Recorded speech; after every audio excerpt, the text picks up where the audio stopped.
High friends, welcome to newspaper simplified. आजच्या आपल्या सेशनमध्ये आपण एक हिंदूमधलं महत्त्वाचं आर्टिकल आलेलं आहे, त्याच्याबद्दल काही चर्चा करणार आहोत। आर्टिकलचं टायटल होतं अ proper transfer policy needed for civil servants. एक प्रॉपर ट्रान्सफर पॉलिसी गरजेची आहे त्याबद्दलचं ते आर्टिकल होतं। Very important one. आपण ह्याला आपल्या GS2च्या सिलेबसमध्ये बघू शकतो, ज्याच्यामध्ये ट्रान्सपरन्सी अँड अकाउंटेबिलिटी हा जो आपला टॉपिक आहे related to governance. Then in GS4 also ethics in governance, त्यामध्ये पण आपल्याला ह्याला बघता येईल। So here first of all a proper transfer policy needed ह्या टायटलच्या खाली हे पूर्ण आर्टिकल आहे। मग ते सुरुवातीला काय म्हणतात की frequent transfers of public servants affect their morale and weaken administration. की ट्रान्सफर अशा केल्यानंतर मॉरल कसं अफेक्ट होतं त्याबद्दलची पूर्ण चर्चा आहे। आणि जेव्हा कॉन्फ्लिक्ट रिलेटेड सिच्युएशन आहे, मग याच्यामध्ये त्यांनी जम्मू अँड काश्मीरचं एक्झाम्पल सांगितलेलं आहे की कॉन्फ्लिक्ट मॅनेजमेंट, आणि if you want to have solution to this conflict management then दोन गोष्टी आपल्याला महत्त्वाच्या आहेत। एक आहे good governance and second is better administration of development. So एक इक्वेशनच आपण त्याच्यात बनवू शकतो की good governance plus better administration of development equal to a plausible solution to conflict management. आणि मग ह्या केसमध्ये ते म्हणतात की सिव्हिल सर्वंट्स मग त्यांची कॅपॅबिलिटी, त्यांचे जे एफिशियन्सी आहे ते किती जरी असली तरी देखील एक स्टॅबिलिटी ऑफ टेन्युअर जोपर्यंत त्यांना मिळत नाही तोपर्यंत ही सिस्टीम जी आहे ती इफेक्टिव्ह होऊ शकत नाही। सो त्यांनी पुढे म्हणलेलं आहे की civil servants no matter how dedicated, innovative and efficient they may be need a stability of tenure to govern well. मग पुढे जम्मू अँड काश्मीरचं एक्झाम्पल त्यांनी सांगितलेलं आहे की कॉन्फ्लिक्ट मॅनेजमेंट आणि तिथे मग कशा प्रकारे टेन्युअर्स व्हॅरी होत आहेत। सो द JNK एक्झाम्पल की तुम्हाला जर पीस अँड डेव्हलपमेंट JNK मध्ये पाहिजे असेल तर तुम्हाला एक प्रॉपर ट्रान्सफर पॉलिसी तिथे गरजेची आहे असं त्यांनी तिथं म्हटलेलं आहे। मग आता फ्रिक्वेंट ट्रान्सफर्स जर झाले, कोणत्याही ऑफिसरचे फ्रिक्वेंटली ट्रान्सफर जर होत आहेत तर तिथे it will deny opportunity for that particular officer to settle down in its official role. मग त्याच्या ऑफिशियल रोलमध्ये त्याला सेटल व्हायलाच वेळ मिळणार नाही आहे। त्याच्यामुळे it will have a very deleterious impact on the officers morale. At the same time जे पब्लिक वेलफेअर आहे त्या भागामधलं त्याच्यावरतीही एक सिरियस इम्पॅक्ट तिथे होणार आहे। मग आता एक्झाम्पल देताना त्यांनी शोपियान डिस्ट्रिक्टचं एक्झाम्पल सांगितलं की which is basically a hotspot or you can say epicentre of protest and militant related activities in Jammu and Kashmir. तर शोपियान डिस्ट्रिक्टमध्ये 2007 मध्ये त्याला डिस्ट्रिक्ट स्टेटस मिळालेलं आहे, 2007 डिस्ट्रिक्ट स्टेटस आहे। आणि त्यानंतर फ्रॉम 2007 जवळपास 13 deputy commissioners are being appointed in Shopian district. म्हणजे याचा अर्थ काय झाला की the frequency of transfers is very high in Shopian. आणि मागचे 3 जर डेप्युटी कमिशनर्स बघितले तिथले तर त्यांचं टेन्युअर कसं दिसतं आपल्याला की पहिले जे आहे लास्ट 3 मध्ये 378 डेज आहे एकाचं, then 537 days and then the last one only 25 days की 25 दिवस झाले की लगेच त्यांचं ट्रान्सफर केलं गेलं होतं। आणि this is the case in every district in Jammu and Kashmir. मग फ्रिक्वेंट ट्रान्सफर्स जे आहेत हे फक्त JNKशी लिमिटेड आहेत का? नाही। So it is not only limited to JNK, all over India you can see this. मग त्यांनी एक डेटा तिथे सांगितला होता, सुप्रीमो डेटाबेस। सुप्रीमो म्हणजे काय की it is single user platform related to employee online, supremo database of department of personnel and training. आणि त्यांनी तिथे सांगितलेलं की ॲव्हरेज पोस्टिंग स्पेल जो आहे कोणत्याही सिव्हिल सर्वंटचा, average posting spell in India of any civil servant is only about 15 month. तर 15 महिन्याचा ॲव्हरेज पोस्टिंग स्पेल आहे। आणि ह्याच्यामध्ये एक्झाम्पल देताना त्यांनी अशोक खेमका यांचं एक्झाम्पल दिलं आहे की transferred more than 50 times during the entire tenure. आणि प्रदीप कासनी ट्रान्सफर्ड 65 टाइम्स, 65 वेळेस त्यांची ट्रान्सफर झालेली। मग आता आपले हे पूर्ण सिस्टीममध्ये मेजर शॉर्टकमिंग्स काय की का बरं असं होतं आहे? So undermining of this transfer guidelines is the major shortcoming of the personnel administration in India. मग आता ह्याला ARC आपलं जो आहे administrative reforms commission, so second ARCनी पण ह्याला रेकग्नाइज केलेलं आहे की yes undermining transfer guidelines is very much responsible for this lack of personnel administration in India. आणि मग 5th पे कमिशन की अजून कोणी कोणी रेकमेंड केलेलं आहे, तर 5th पे कमिशन त्यांनी पण रेकमेंड केलं होतं की no premature transfer should be allowed and there should be fixation of minimum tenure for each post. 5th pay कमिशनचं हे रेकमेंडेशन होतं। आफ्टर दॅट होता कमिटी 2003ची, त्याच्यामध्ये पण त्यांनी सांगितलं होतं की absence of fixed tenure of officials is one of the most important reason for tardy implementation of government policies in India. मग आता हे 3 वेगवेगळ्या कमिटीजनी कमिशन्सनी रिकमेंडेशन्स जे दिलेले आहेत तर त्याच्यावरून आपल्याला काय दिसतंय की फ्रिक्वेंट ट्रान्सफर्स जे आहेत so these are very much serious concern for the personnel administration in India. And when you are talking about personnel administration then we can focus on one important report published by this ARC Department of Personnel. त्यांच्या अंडरचं जे आपला जो report आहे तो second ARCचा 10वा report, very important 10th report of second ARC. Title आहे refurbishing of personnel administration and scaling new heights. तर रिफर्बिशिंग ऑफ पर्सनल ॲडमिनिस्ट्रेशन, तर आपल्या ARC रिपोर्टमध्ये काय काय रिकमेंडेशन्स दिल्या गेलेल्या आहेत रिलेटेड टू पर्सनल ॲडमिनिस्ट्रेशन, तर त्या आपण या पॉईंट ऑफ व्ह्यूने बघणं गरजेचं आहे. सो पहिले जर आपण सुरुवात केली तर ह्या ARC रिपोर्टचं इंट्रोडक्शनच काय सांगते की इट विल सजेस्ट की का बरं हे बनलेलं आहे, it will suggest measures to achieve proactive, responsive, accountable, sustainable and efficient administration. Keywords आपल्या आन्सरमध्ये आले पाहिजे की ARC मधले जे कीवर्ड्स आहेत proactive, responsive, accountable, sustainable and efficient administration at all levels of government.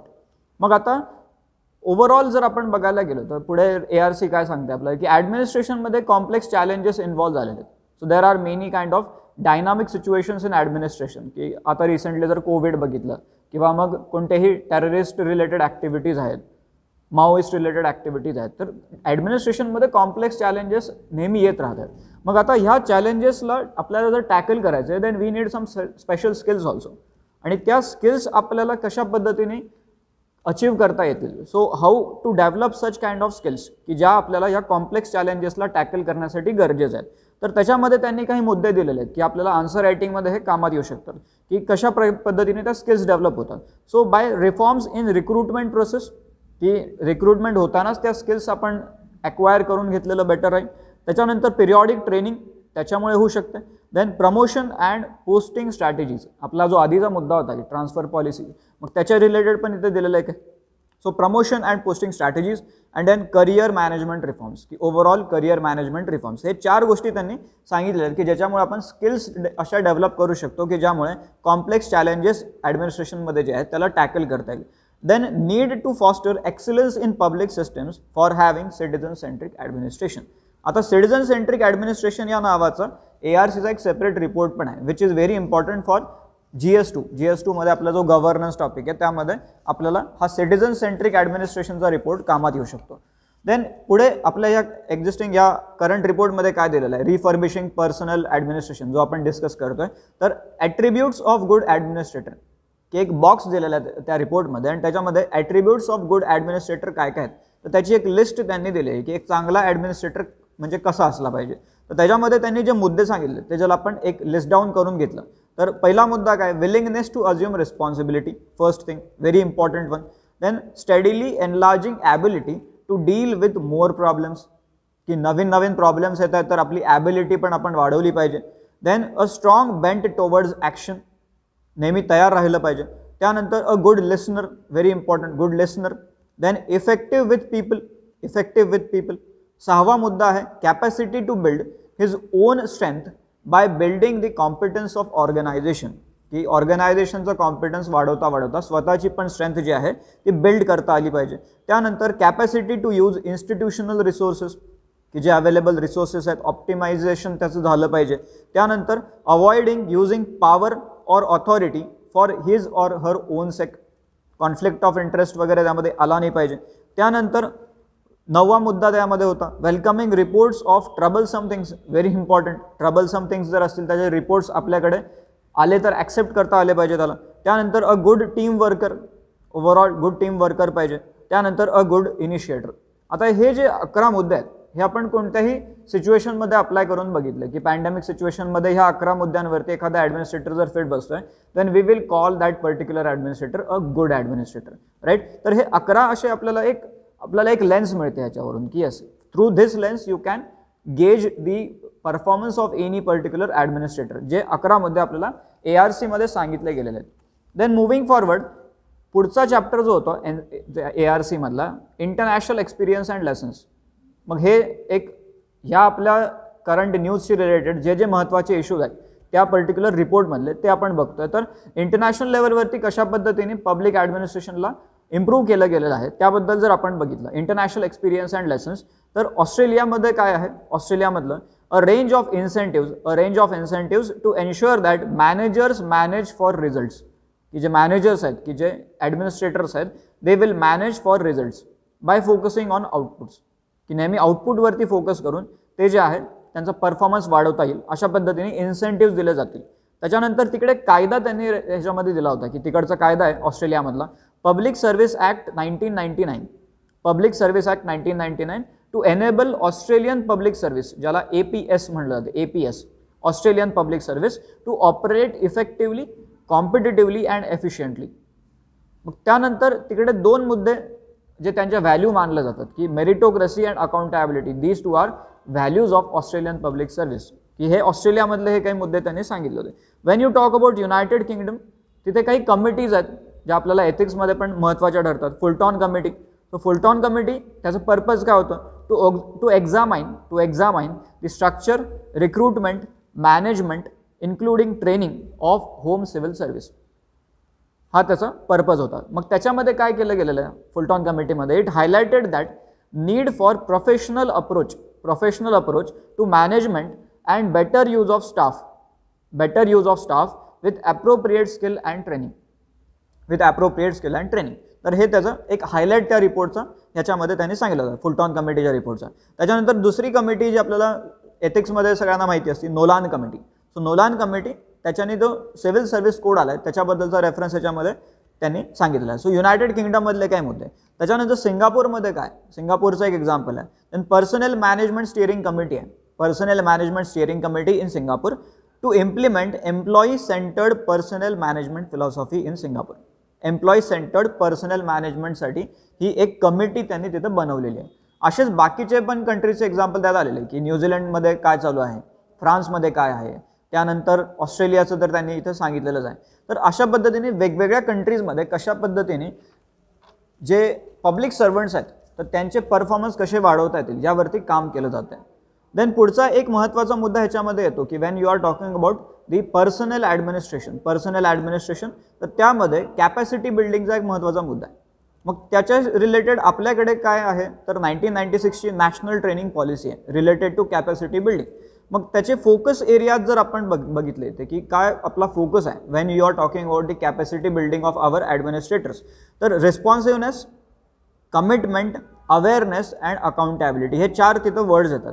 की responsiveness to challenging democratic needs पहिला मुद्दा, कमिटमेंट टू डेमोक्रॅटिक व्हॅल्यूज दुसरा मुद्दा, त्याच्यानंतर awareness of technological, economic and social development तिसरा मुद्दा, आणि accountability to ensure high performance in every professional field. तर हे चार फोकस एरियाज आहेत आपल्या नॅशनल ट्रेनिंग पॉलिसीचे, जे 1996 मधली ही पॉलिसी आहे.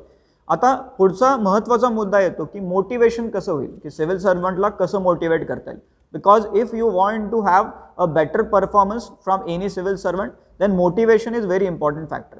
सो मोटिवेटिंग सिव्हिल सर्वंट्स नावाचा एक चॅप्टरच आपल्याला या रिपोर्टमध्ये बघायला मिळतो. मग आता त्याच्यामध्ये 6th पे कमिशन जे आहे, 6th पे कमिशन त्यांनी एक रिकमेंडेशन काय सांगितलं होतं की monetary incentives in order to motivate government employees for better performance should be provided.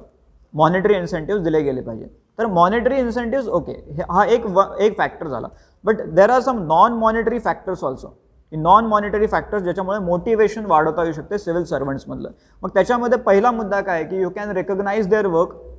मग recognition is important factor here. So recognition, national award for civil servant आपण जे देतो मग त्यामध्ये national award for civil servant, that is one important factor, की work तुम्ही recognise केलं तर अजून जास्त बेटर अजून जास्त चांगल्या पद्धतीने काम करण्याचं एक मोटिवेशन तिथं मिळणार आहे. Then job enrichment, you can increase the quality of job. मग त्याच्यामध्ये स्कोप ऑफ जॉब जो आहे, स्कोप ऑफ जॉब तो एक्सपांड करून जॉब एनरिचमेंट करता येईल. तो एक नॉन मॉनिटरी फॅक्टर इथे सांगितलेला आहे. त्याच्यानंतर linking career prospects with performance, की जेवढा जास्त परफॉर्मन्स चांगला राहील तेवढे करिअर प्रॉस्पेक्ट्स वाढत जातील. तर ह्या गोष्टी ज्या आहेत लिंक करता येतील. त्याच्यानंतर removing the causes of dissatisfaction, कोणत्या गोष्टीने सिव्हिल सर्वंट डिससॅटिस्फाय आहेत तर ते कॉजेस रिमूव्ह करण्याचा प्रयत्न केला. फॉर एक्झाम्पल पुअर वर्किंग कंडिशन्सला रिमूव्ह केलं. त्यानंतर अनफेअर पर्सनल पॉलिसीज ज्या आहेत त्या काढून बेटर पर्सनल पॉलिसीज इम्प्लिमेंट केल्या गेल्या, तर अशा पद्धतीने आपल्याला सिव्हिल सर्वंट्सला मोटिवेट करता येऊ शकते. आता ARCचा पॅटर्न काय राहिलेला आहे ARC रिपोर्टचा, की त्यांनी प्रत्येक चॅप्टरच्या शेवटी काही रिकमेंडेशन दिलेले आहेत. रिकमेंडेशन मग आता आपल्याकडे 2 चॅप्टर्स महत्त्वाचे या आर्टिकलशी रिलेटेड, मोटिवेटिंग सिव्हिल सर्वंट्स आणि दुसरा एक आहे अकाउंटेबिलिटी. तर ह्या 2 चॅप्टर्सचे रिकमेंडेशन्स जर आपण बघितले तर पहिला आपला मोटिवेटिंग सिव्हिल सर्वंट्स नावाचा जो चॅप्टर आहे त्याच्यामध्ये त्यांनी काय रिकमेंडेशन दिलेले आहेत. रिकमेंडेशन जर आपण बघितले तर there is need to recognise the outstanding work of serving civil servants including through national awards for recognising good performance should also be instituted at the state and district level. आपण आधी national अवॉर्ड्सचा मुद्दा बघितला, but state and district लेवलला पण असे awards organise केले गेले पाहिजे असं त्यांनी सांगितलेलं आहे. It must be ensured that, पुढे ते म्हणतात, it must be ensured that selection for such awards is made through a prompt, objective and transparent mechanism. ते देखील महत्त्वाचं आहे की सिलेक्शन करताना पुन्हा काही त्याच्यामध्ये इश्यूज नाही झाले पाहिजे. So it should B transparent kind of selection. So transparent mechanism because the values of such award should not get compromised by either subjectivity or lack of transparency. असं ते म्हणतात. फर्दर पुढे ते काय म्हणतात रिकमेंडेशन्स मध्ये, all organisations should evolve their own in house mechanism for rewarding good performance from simple verbal and written appreciation to more tangible rewards. की नुसतं असं बोलून चालणार नाही आहे, तर त्याच्यामध्ये काही टँजिबल रिवॉर्ड्स देऊन सिव्हिल सर्वंट्सला मोटिवेट करता येऊ शकते. मग पुढे ते काय म्हणतात की फॉरेन असाइनमेंट्सला जर डेलिगेट करायचं आहे, so selections for foreign assignment, मग त्याच्याशी रिलेटेड काय रिकमेंडेशन्स आहेत. So selection for foreign assignments should be made based on the recommendation of central civil service authority. Now the authority should follow the due process of inviting applications from eligible candidates and preparing a panel of officers who are most suitable for such assignment. की foreign असाइनमेंटला जर तुम्हाला कोणाला delegate करायचं तर कशा पद्धतीने ते selection procedure पाहिजे त्याच्याबद्दलचं हे रिकमेंडेशन आहे. त्याच्यानंतर तिसरा मुद्दा काय, तिसरं रिकमेंडेशन ARCचं, it should be the responsibility of the head of office to examine the job content of each person working in that particular organisation. आपण जे जॉब एनरिचमेंट बद्दल जे बोलत होतो, to ensure that the job content is meaningful, first of all meaningful पाहिजे and challenging, so that the employee derives a sense of satisfaction in performing the task assigned to him or her. The head of the office, पुढे ते म्हणतात, the head of office could seek the assistance of a professional agency for this purpose if required. की एखाद्या professional एजन्सीचा assistance पण याच्यामध्ये घेतला जाऊ शकतो. तिसरा मुद्दा. आणि चौथं रेकमेंडेशन काय होतं, each head of office should ensure that a congenial work environment is created in the office. की एक बेटर वर्क कल्चर मेंटेन करून असं एन्व्हायरमेंट क्रिएट करता येऊ शकते. So his or her success in this should be element in evaluating the performance of civil servant in this case. तर हे 4 recommendation आपल्याला इथे दिसत आहेत. मोटिवेटिंग सिव्हिल सर्वंट्स ह्या चॅप्टरच्या खाली ARCने जे रेकमेंडेशन्स दिलेले आहेत ते आपण इथे बघत होतो. Then when you talk about accountability, for maintaining accountability, की परफॉर्मन्स जर आपल्याला बेटर पाहिजे असेल तर एका बाजूला आपल्याला मोटिवेशन गरजेचं आहे, दुसऱ्या बाजूला accountability is also important. So for maintaining accountability what are the recommendations given by this 10th report of ARC. तर पहिलं जर रिकमेंडेशन आपण बघितलं, आपल्याला आन्सर रायटिंगमध्ये हे मुद्दे जे आहेत ते कोट करता येऊ शकतात. पहिलं रिकमेंडेशन काय, अ सिस्टीम ऑफ 2 इंटेन्सिव्ह रिव्ह्यू, 2 असे इंटेन्सिव्ह रिव्ह्यू तुम्ही घेऊ शकता. One on completion of 14 years of service and another on completion of 20 years of service. आता दोन्ही रिव्ह्यूजचं जे पर्पज जे आहे ते वेगवेगळं आहे, ते पुढच्या रिकमेंडेशनमध्ये ते सांगतात. So these intensive review systems should be established for all government servants. मग दुसरं रिकमेंडेशन काय, the first review at 14 years would primarily serve, पहिल्याचं पर्पज काय, will serve the purpose of intimating to the public servant about his or her strength and weakness. की 14 वर्षानंतर तुम्हाला तुमचे strength काय आहेत आणि विकनेस काय आहेत त्याच्याबद्दल एक आयडिया दिली जाईल की काय कशा पद्धतीने अजून बेटर तुमचं वर्क जे आहे ते होऊ शकते. Then second review at 20 years would mainly serve, दुसऱ्या रिव्ह्यूचं काय पर्पज आहे, to assess the fitness of the officer for his or her further continuation in that particular government service. मग हे 2 आपले जे आहेत ते इंटेन्सिव्ह रिव्ह्यूज तिथे ते सांगतायत. So the detailed modalities of this assessment system would need to be work out by the government. हे रिकमेंडेशन ARCने दिलेलं आहे. त्याच्यानंतर तिसरा मुद्दा काय सांगतात तिसऱ्या रिकमेंडेशनमध्ये, this service of public servants who are found to be unfit, की 20 वर्षानंतर रिव्ह्यू केला आणि अनफिट जर तिथे सापडलेले आहेत तर found to be unfit after the second review of 20 years should be discontinued, directly discontinue केलं पाहिजे. A provision regarding this should be made in the proposed civil services law also, की लीगल वेमध्ये पण त्याला आपण तिथे इन्कॉर्पोरेट करण्याची गरज आहे. So besides for new appointments it should be expressly provided, नवीन अपॉइंटमेंटमध्ये हे एक्सप्रेसली प्रोव्हाइड केलं पाहिजे that the period of employment shall be for 20 years, 20 वर्ष तुमचा पिरियड ऑफ एम्प्लॉयमेंट आहे. Further continuance in government service would depend upon the outcome of intensive performance reviews as mentioned above.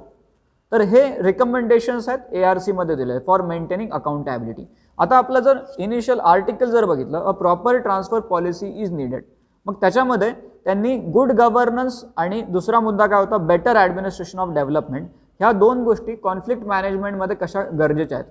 आणि conflict management it is not only about J&K but overall इंडियामध्ये कशा पद्धतीने एक better आपल्याला governance setup जर establish करायचं आहे तर पर्सनल ॲडमिनिस्ट्रेशन त्याचं महत्त्व काय आहे ते आपल्याला ह्या आर्टिकलमध्ये दिसतंय. And when you talk about this ARC report, this is very important, की 10वा रिपोर्ट आपण आजचा, आणि ह्या रिपोर्टमध्ये जे स्पेशली जे रिकमेंडेशन्स दिलेले आहेत ते आपल्याला महत्त्वाचे आहेत, की आपल्याला आन्सर रायटिंगमध्ये हे कामात येऊ शकतात. सो आजच्या आपल्या सेशनमध्ये आपण ह्या 10व्या रिपोर्टमधले काही महत्त्वाचे रिकमेंडेशन जे ह्या आर्टिकलशी रिलेटेड होते त्याच्याबद्दल चर्चा केली. तर हे झालं आजचं आर्टिकल. आपल्या पुढच्या सेशनमध्ये आपण असेच काही महत्त्वाचे article with some important sources we will cover in our further sessions. Thank you.